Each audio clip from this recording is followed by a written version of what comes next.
Exploring the phrase, crack down.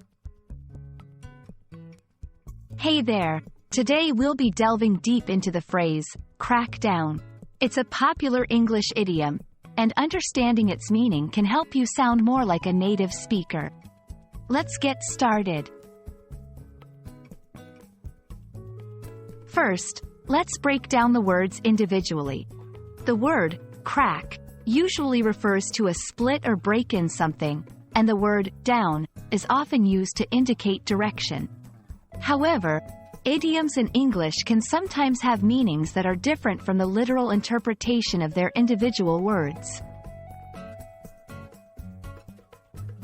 When we say, crack down, as a phrase, we're typically not talking about something physically breaking.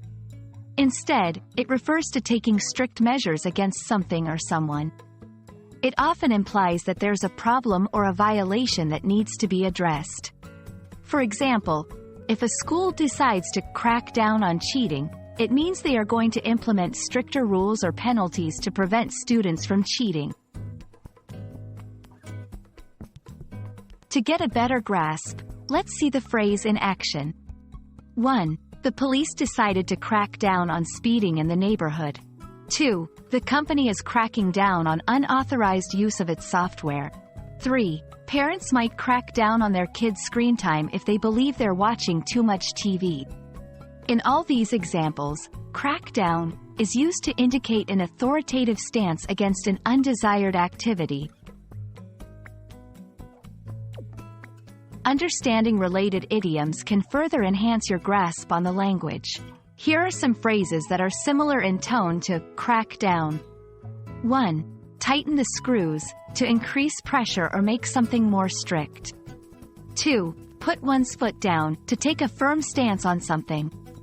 These phrases, just like crack down, express a sense of authority and strictness. And there you have it. The phrase, crack down, is all about taking a strong, authoritative stance against an issue or problem.